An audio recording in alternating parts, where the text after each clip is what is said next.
All right, welcome everybody. It's September 6th, Friday at 11 a.m., and we have a great presentation for you today.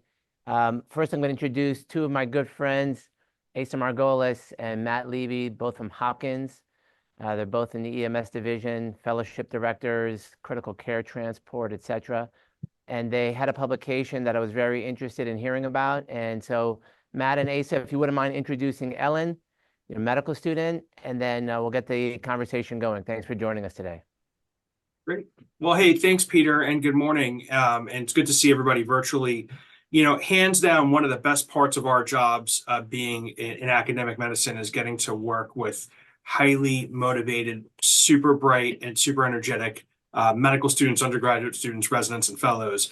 And Ellen is the quintessential example of that. Ellen is a medical student here at Johns Hopkins. She's currently a fourth year applying to residencies, but hands off everybody. No, but she's applying to residencies, and she'll tell her story a little bit more. But Ellen's also an EMT by background and has been doing stuff academically and programmatically with Asa and I really since a first year, including during her free time shadowing in the department with us and really getting involved. And this is really the results of a project that we've been working on for some time. So Asa, do you want to add anything to that?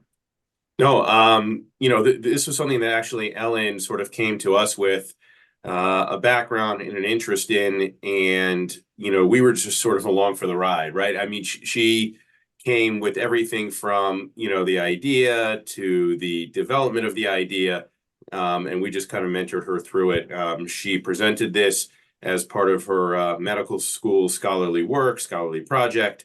And this is just a really nice opportunity for her to be able to talk to this great community. And I think it's a great thing and a great thing for her moving forward.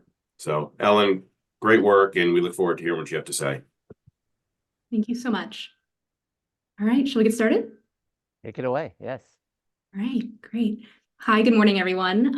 As Dr. Levy and Dr. Margolis mentioned, my name's Ellen Pill. I'm a fourth-year medical student at Johns Hopkins School of Medicine. I'm thrilled to be here, excited to be speaking with you today, and I'll be presenting to you on the efficacy and safety of prehospital diltiazem. See if we can get this to go.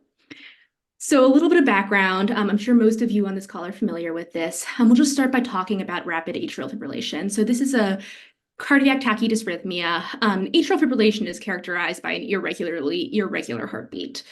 That rapid ventricular response can in turn impair diastolic filling, and this leads to patients presenting with symptoms such as palpitations, shortness of breath, and chest pain.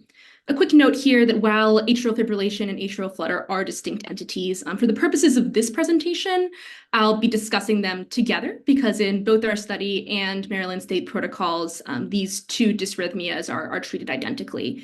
And in particular today, we'll be talking about one of those treatments, which is a rate control agent called diltiazem. So moving on to a little bit of epidemiology, atrial fibrillation and atrial flutter are very common tachydysrhythmias affecting between 3 and 6 million people in the US. These are also common in both the ED and the pre-hospital settings, so they account for nearly 600,000 ED visits every year. And according to NEMSIS data, almost 50,000 patients in the pre-hospital setting who were given diltiazem by EMS.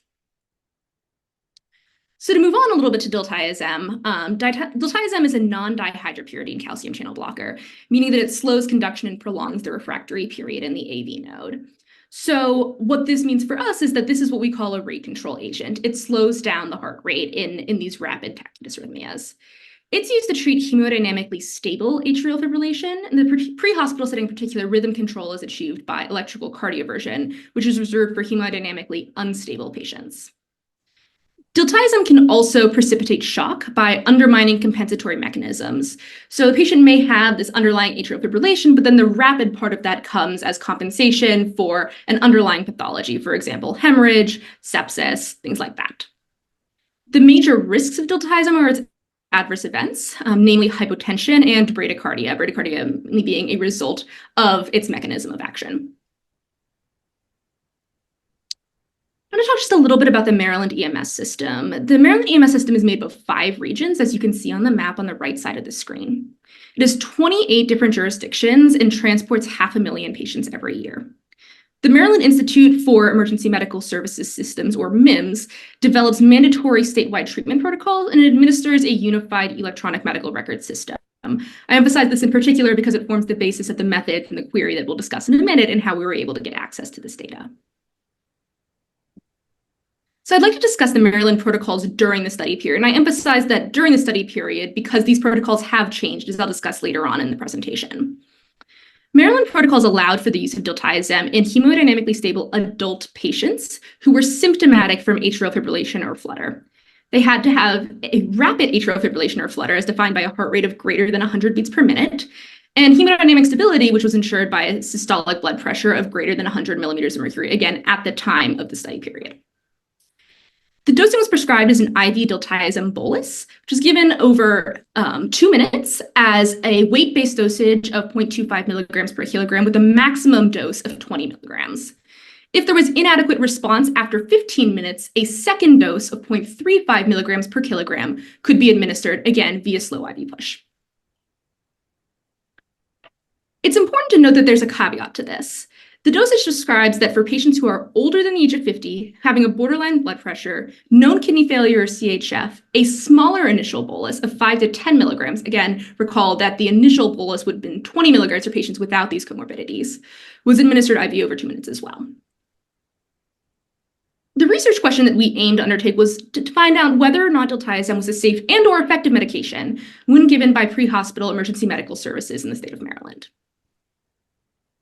So to answer that question, we did a retrospective chart review encompassing greater than 3 years of charts where we got every case of when EMS gave it diltiazem to an adult patient.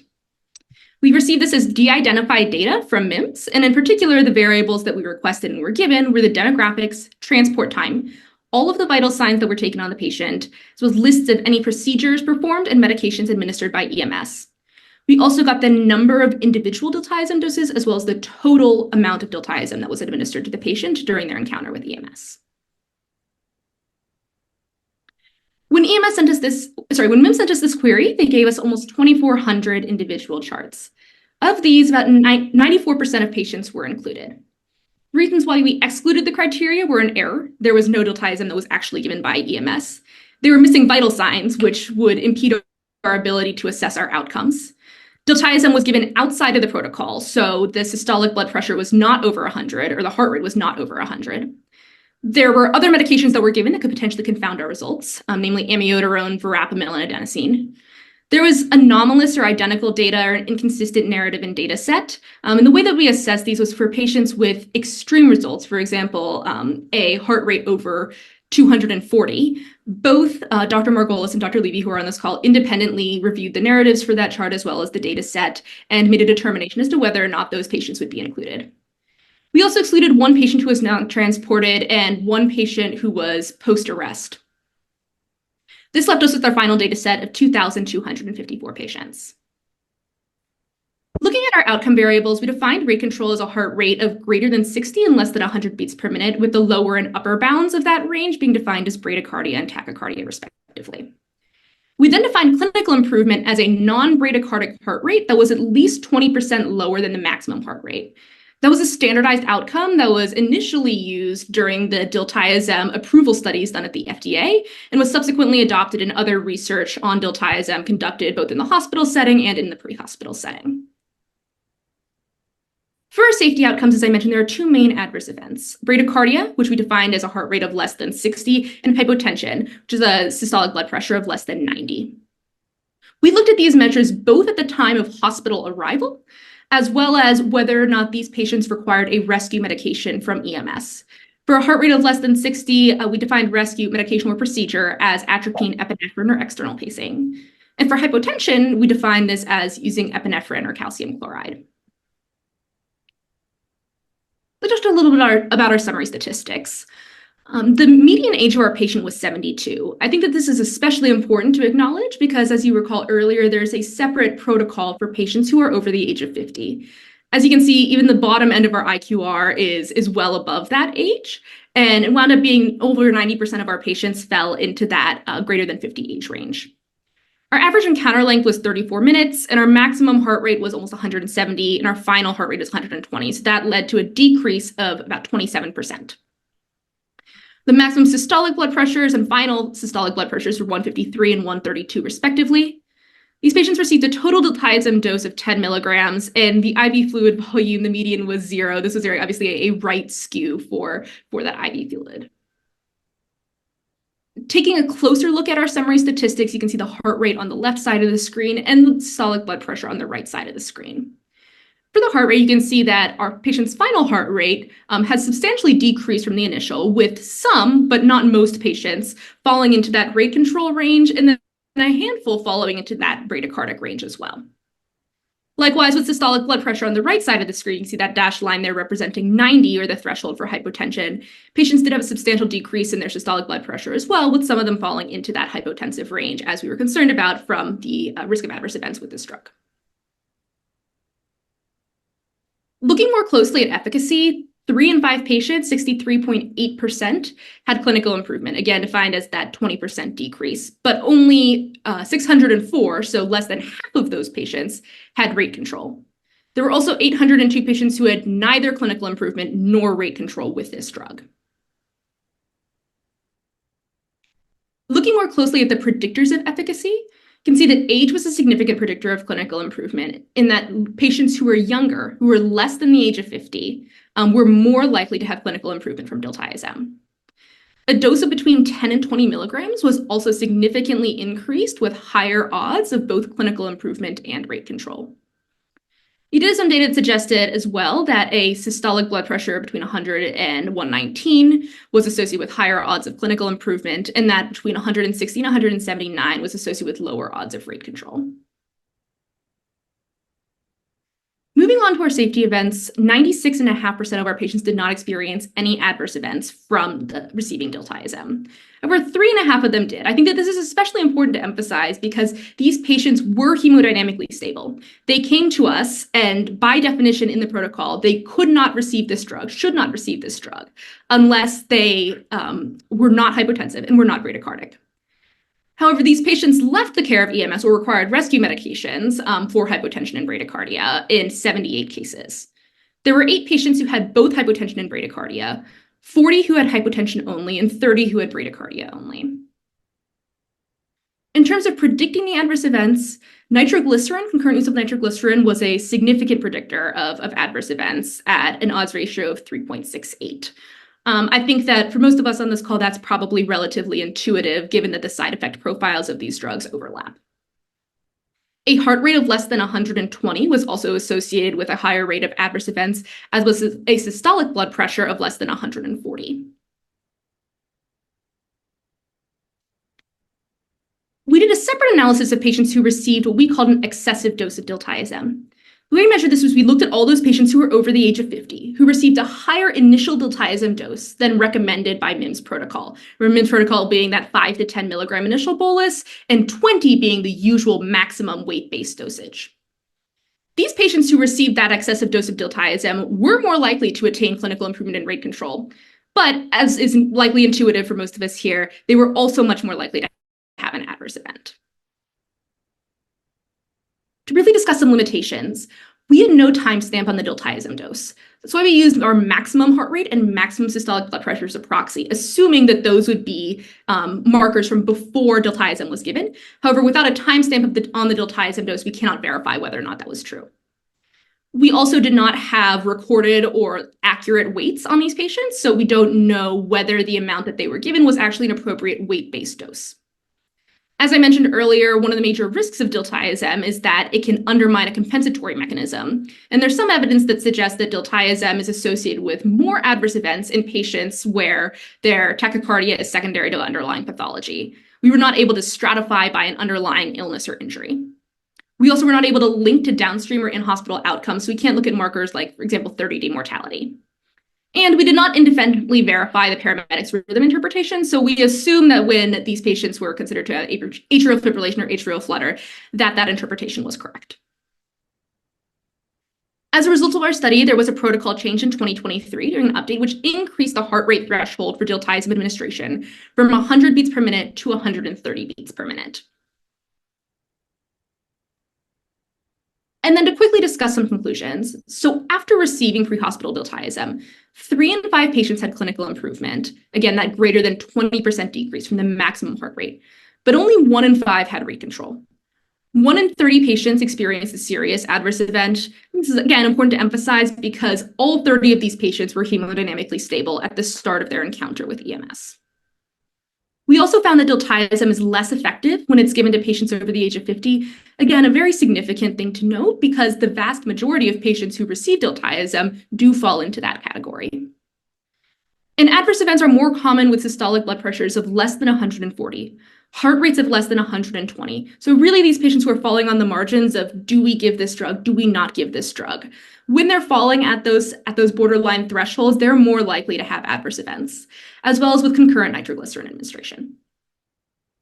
Be happy to answer any questions. Wow, great presentation, Ellen. Thank you so much. Let me remove the spotlight. There you go. All right, so I know we have, so let's go. I see Dr. Pepe, you have your hand raised, and then we're going to go to Tanner. Go ahead. Hey, can you see me okay? Yes. Yeah. So listen, beautiful. for doing this really good piece of research. I mean, it's really important, and it's brought out stuff that I don't know if it fits my bias. You're going to probably go back and drill down on this a little bit more. But what I wanted to find, and I can't remember if you gave these data, but what was the breakdown on A-flutter and atrial fib? You'll see why I'm asking in just a second.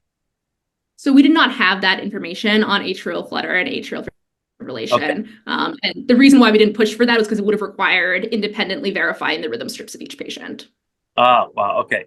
The reason I was asking is that, first of all, almost the great majority of people who have atrial flutter specifically have underlying coronary artery disease, okay? Whereas atrial fibrillation, which is probably actually more common, can come from so many things. You could get it because you had a drowning and there was pulmonary edema, whatever. There's a left atrial stretch from this or whatever, or there'll be an acute incident in which you could be at a mountaintop, and get atrial fibrillation. So I just wanted to see if there was a difference between people who had non-cardiac reasons versus, and that would be a good start right there. And it would be kind of cool to be able to break down some of the etiologies. But, if you want to pursue this further in other databases or whatever, it would be just kind of interesting to find that out, I think. So. Yeah, that would be fascinating. Yeah, another good point for future directions here. Thank you. Yeah. Okay. And nice job. Thanks, Paul. Excellent job. Thanks, Paul, for the comment. Let's move over to Tanner. Yeah, first of all, I just want to say wonderful presentation. I also love that it drove a change in practice, a protocol change. Love to see that. It's fantastic. So just a couple comments. So, and I know you weren't able to link your data to in-hospital records and kind of what, the laboratory values and things seen in the emergency department. And you may not have looked at this, but in terms of EMS clinician impressions, just recorded in the pre-hospital electronic health record, were these patients primarily, was their primary impression arrhythmia, or did you see some of these other disease processes that we worry about, things like sepsis, et cetera? So that's one comment. Another one, and you noted this in the discussion, is that the proportion of patients who had clinical improvement and the proportion of patients who ended up actually having rate control was lower than what was seen in previous randomized controlled trials looking at the efficacy of diltiazem for AFib and other dysrhythmias. And so do you think that maybe we should be looking at other drugs in the pre-hospital setting to treat this? Should we be looking at, beta blockers, for instance, or some other classes of medications that can be used instead of calcium channel blockers? And then so finally, and this is a question, and I don't believe this is the case, but I don't believe it was specifically stated in the manuscript. Were there any patients who, after administration of diltiazem, had a pre-hospital cardiac arrest? Yeah, all great questions. I do not believe, just the last one first, I do not believe that there were any patients who had a pre-hospital cardiac arrest, as far as I'm aware, associated with diltiazem.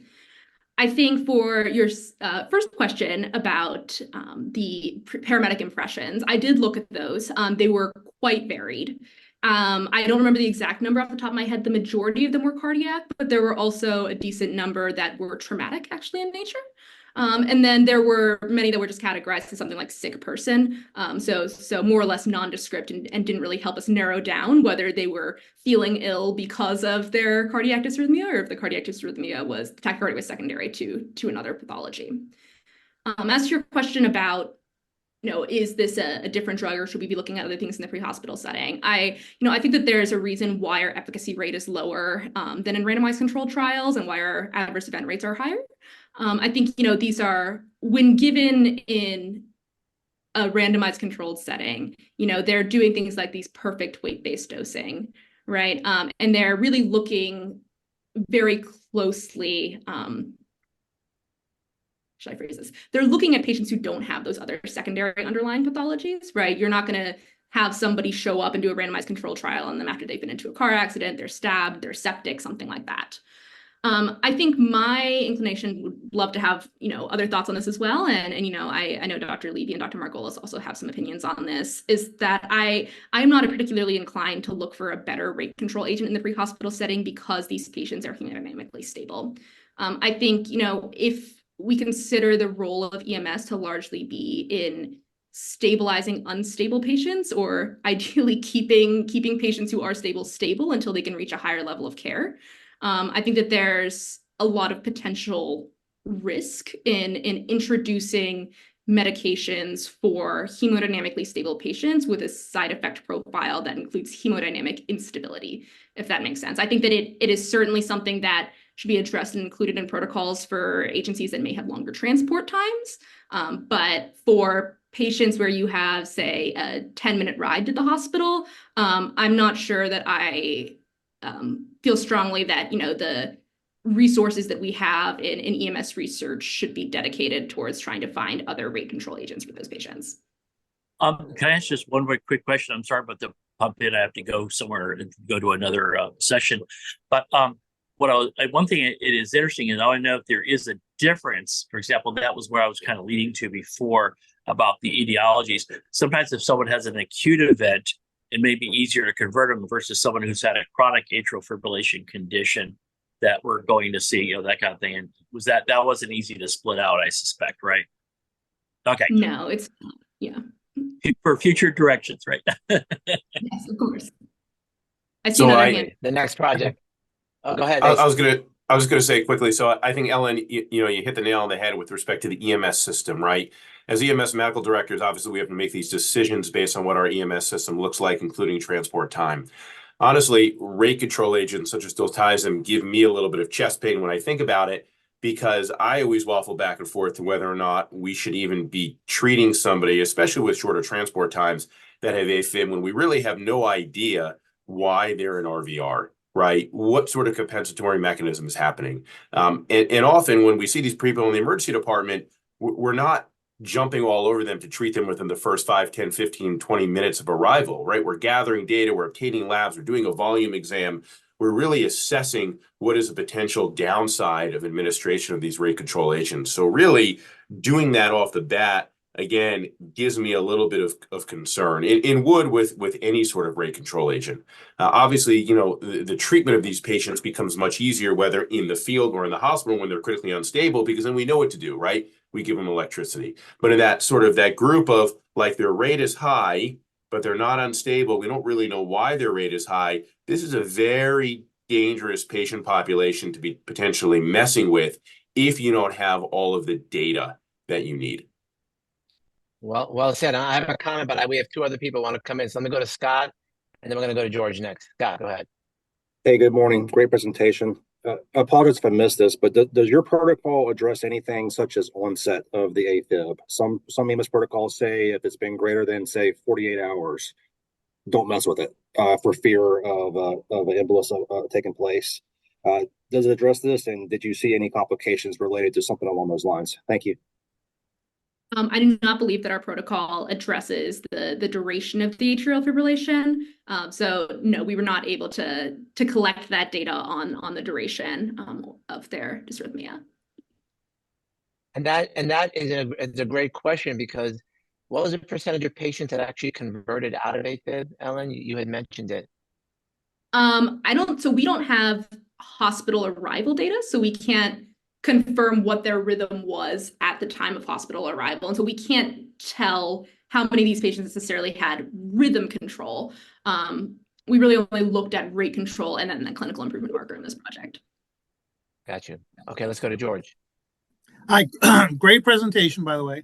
My question is this: and you may have covered this already, of the adverse effects that you saw, was it able to be discerned if it was directly from the drug itself, or they just happen to have an adverse reaction that may have fit several different profiles and just happened to happen after giving the drug? Yeah, we were not able to determine that based on it. We were only able to request narratives for patients who we had concerns about the validity of the data that was presented to us, rather than narratives for all the patients in this data set. So that wasn't something that we were able to determine. And I do think that it raises an important question about confounders. We are able to assess for those and control for those somewhat, in terms of, eliminating potentially confounding medications like verapamil, adenosine.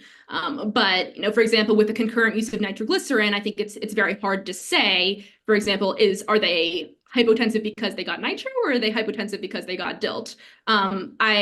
I don't know that even if we had the narratives, we could answer that kind of question. But I think that it does raise important safety considerations about the patients who should and should not be receiving diltiazem, and the potential comorbidities or concomitant use of other medications that may increase their risk for those adverse events. Thank you. Great question and a great answer. Let's go to Moshe. Hey, hello all. Thank you for this presentation. I had a couple questions for you guys. I was surprised to see that the MIMS protocols actually has a minimum threshold of 100 for the rate. I can't remember giving diltiazem to someone who had a rate of 100 and AFib. Yeah. So that was an interesting point. So I'm glad that this study was able to move it. Now second question is which part of the study made you move it from 100 to 130? Was it the lack of improvement, or was it the adverse effects that you saw? I'll let Dr. Levy and Dr. Margolis take that one, because I know that they were more closely involved in the discussions and the decision to raise the threshold. For us, it was more of the potential adverse effect, right, of treating somebody with a heart rate that we wouldn't ordinarily treat anyway, right? I mean, typically we're looking to treat heart rates as they're getting above, 130, 140. And when they're sitting in the, low 100s or 110s, we're usually letting the patients ride. So it's really because of the potential adverse effect of dropping their heart rate too low, or, getting rid of their compensatory response and the sequelae of that was the driving factor to make us raise that. And we also try really hard to teach both clinically, pre-hospitally, and in hospital that when you see a tachycardia, your initial response should be that it's the symptom of another problem, not the primary problem itself. And if you can do it because a line in a protocol says you can do it, then we haven't really set the patient up for utmost success and safety. So as Dr. Margolis said, it was a bumper guard, and clinically, there's really very few reasons why you want to rate control someone in the 130s, but rather figure out what the underlying cause first and foremost. And then exclusionarily, you can go to rate control if you've ruled out the life threat. But great question, Moshe. Thank you. So I'm just gonna play devil's advocate before we go to Charlie. So Asa, you had mentioned earlier that this is not something that we should even, maybe we should not consider treating. So you have short transport times where you are. Why have it in your protocol? Yeah, great question. So, we are a statewide system, right? So while Matt and I in Howard County, have, anywhere between 5 and 20, 25 minutes, maybe 30, there are other, EMS jurisdictions, as Ellen showed in that map, that have much longer transport times. The western end of the state, the Eastern Shore, they have much longer transport times. And, for those where you're going in excess of 30, 35 minutes, maybe longer, depending to the hospital, it may be something that you do want in your tool, in your toolbox. But certainly something I was thinking about, Peter, why do we even need this medication? Why are we tempting ourselves with something that can potentially result in instability of a previously stable patient? And I still, really think long and hard about it. And I'm still not totally convinced that this is always the right answer for us in EMS. Yeah, this really falls under the just because we can do it, should we do it, but approach to things. And I think we have to be very thoughtful and careful about that.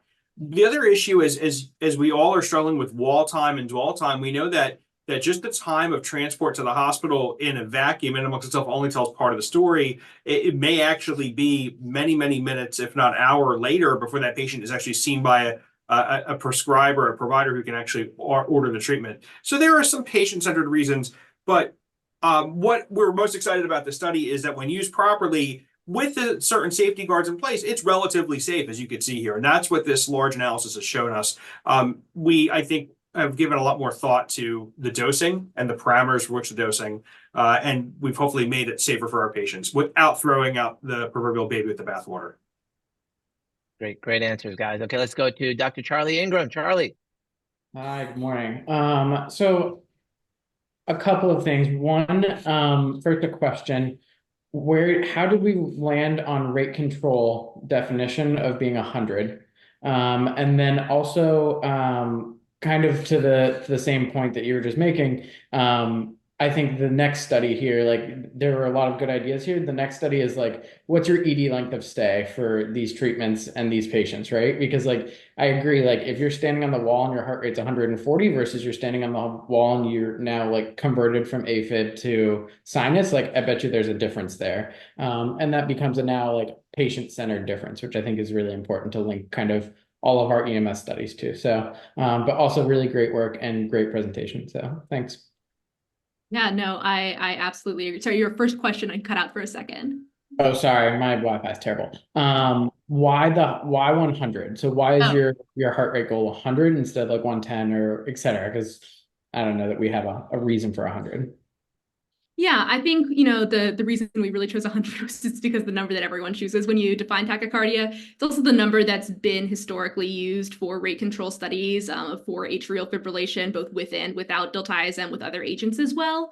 So when I was looking at things like the American Heart Association, American College of Cardiology, their thresholds, they pretty much universally used 100 as the threshold for tachycardia and 60 for bradycardia.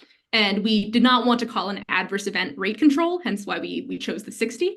And then 100 really because it was the commonly accepted and used threshold for the definition of tachycardia. Hey, Charlie, we actually had that very discussion early in the planning phases about this because I think that as clinicians on the call, none of us are going to give somebody with a heart rate of 104 diltiazem. But what we did is we tried to be pure to the legacy data and say, here's what other studies had used. But we're very eyes wide open to that. So good catch on your part. For the sake of comparison and looking at the historical data, that's why we did it that way. Yeah, I'd be interested to see like if you broke it to like 110 or 120 even, like I bet you your 1 in 5 now becomes like 3 or 4 and 5, right? Like there's a big difference there to we did play with it a little bit. We did look a little bit. Ellen, I don't remember the inflection point, but there was a bit of an inflection problem point. Was you'd be including patients who, for example, never got above 110 to begin with. So that is to say, if a patient with a heart rate of 105 was given diltiazem, do we call that rate control because they would have been rate controlled to begin with? So I think that was our hesitancy about moving our threshold up when at the time of the study protocols gave an indication of 100. So we said, I feel like if we're calling greater than 100 rapid atrial fibrillation, we can't call a patient who at the time met the indication for receiving the drug, consider that their initial vital sign to be emblematic of a positive outcome. Interesting. Yeah. But another question I had too but to Charlie's point, now I was going to say, Charlie, to your point, 3 and 5 did have clinical improvement. And so maybe that's the more important variable, but go ahead. Sorry. Yeah. My other question was, are IV fluids in the protocol right now? Right. So are they supposed to give IV fluids before giving drugs? Because I wonder like how many of these are just eliminated with some IV fluids, because again, it's not the AFib that's the problem. It's something else that's leading to the rapid AFib, right? Yeah, so IV fluids are not in the protocol prior to diltiazem. We did include IV fluids as a variable in a multivariable model when we looked at the rates of efficacy and adverse events, because we're also wondering, does giving fluids in turn somewhat buffer that risk of, for example, hypotension? But we did not find that there was a significant difference in the amount of fluids that are given. I would also say that, relative to a study done in a hospital in a randomized controlled trial, I think that the recorded amount of fluids given is going to be more imprecise in the pre-hospital setting. Definitely. Cool. Thanks. Awesome. Great conversation. Thanks, Charlie. Let's go to Lou. Lou, what's your question? I actually a comment and a question. So the comment, historically, I don't think I ever treated below 130 anyway, but it wasn't because the rate of 130, it's because they had some sort of distress. It's kind of like why we treat pain. No one is waiting at the door of the ER when we get there to give cortisone. It may be up to an hour, as the other doc mentioned. So we're trying to make the patient comfortable, just like we are with pain control. And the goal was never rate control. It was relief of the acute distress. So generally, we got a rate in the 1 teens or so. That was good enough, and that's the time to stop, and that's the way I've always taught it. But my question is, you had in there, if I saw it correctly, for hypotension, you gave calcium. It was hypotension induced by the cortisone. For bradycardia, you had atropine, pacing, and something else. It's like a two-part question. Number one, if you have bradycardia without hypotension, then normotensive, why would you even treat it? And number two, if you were going to, probably because they're hypotensive, is why wouldn't you titrate small amounts of calcium, since it was the calcium channel blocker that caused it, rather than starting another path with atropine, other drugs, other treatments, etc. Yeah, no, those are great questions. I think that's why we included the rescue medication to begin with. I think as are in our definition of adverse events, because there might be people who normally sit at 59 beats per minute, and we didn't want to call that necessarily an adverse event. So we looked at really what were they concerned enough about this to do something like atropine, epinephrine, external pacing. And to your question about why wouldn't you just give calcium, really at the time our protocol said something along the lines of, for hypotension, give calcium chloride. And so because the protocol for diltiazem toxicity did not specify calcium chloride for bradycardia, we did not include that as a rescue medication for bradycardia. I did run the analysis separately, though, and there were no patients who had bradycardia only who were given calcium chloride. So patients were not excluded from having an adverse event for that reason. Thank you. Excellent. I tell you what, this is the first presentation where I feel like I'm sitting in the auditorium at NEMSP. It was a great presentation, and then you had a whole lot of people just coming in and giving some great questions and feedback. And this is really one of the reasons why having the authors of the paper describe their paper is so much better than just reading the paper. Just amazing stuff. I'm going to go over to Tanner, and then I'm going to let Ellen, Asa, and Matt finish us off. So Tanner, any final comments before we go? Yeah, again, just fantastic presentation. A topic that I think is of broad interest to the EMS community, and we appreciate that you've done the hard work to bring this to all of us. But before I let you finish it off, I also had one other quick question that came up while I was listening to everybody else talk. So in terms of the temporality of the adverse events in comparison to diltiazem administration. So I know that for inclusion in this study, hypotension and I believe it was heart rate less than 100, you excluded those patients that had that initially. And I believe you also recorded the maximum, minimum, and final blood pressure and heart rates as well.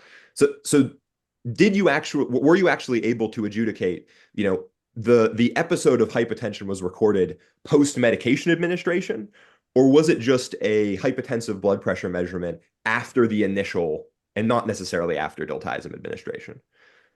Yeah, that's a great question. It's not something that we were able to determine because the diltiazem dose was not time-stamped.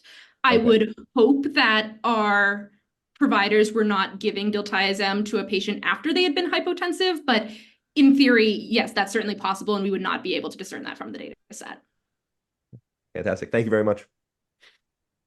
Great question. So, all right, well, we really want to thank the three of you for coming on.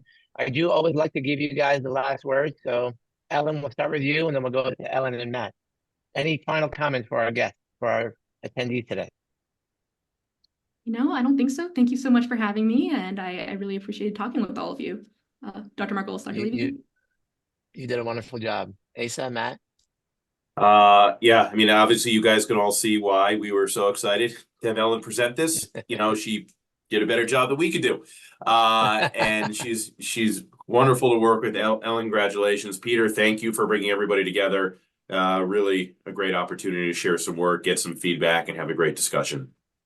Yeah. No, I Thanks, would Asa. echo everyone's comments so far. Every time we tried to come off mute to answer a question, Ellen already had answered it and done a better job than we could have. So, Ellen, we're really proud of you. Congratulations and great work. Two plugs. One is, one of my favorite mantras of the Resuscitation Academy is measure and improve, measure and improve. We got to measure, we got to improve. If you're not measuring something in your system, start with measuring something and look to improve. It's how we get better. You don't have to do, randomized double-blind placebo-controlled studies in EMS to do meaningful contributions to the body of knowledge. This was a retrospective review, and I think it was a great example of what you can do when someone has passion and motivation. The last thing I would say is that this was a study that we did. We bootstrapped it. We didn't get funded for it. We didn't have protected time for it. We did it out of passion and our love of EMS. And I think we all are here for that same passion. So find something you're interested about and study it. That's all I got. Thank you guys. It's a privilege to be part of this group. Awesome. Thank you all. The great comments. Alexandra, we can't get to your comment, unfortunately, because I don't want to be too rude to Dr. Pepe. But definitely seems like a very interesting comment there. The link for Eagle's webinar is in the chat. Tanner just posted it. Please join Dr. Pepe, which is in progress, if you have the time to do so. And if not, we will see you next week. We have speakers booked out till January on this webinar, which is just insane. And if you know anyone, or if you see a paper that you would love to hear from the authors, send it our way. Tanner and I would love to connect with those authors and bring you these types of episodes. So from Florida, signing off, and we'll see you guys on the other side. Have a good weekend, everybody.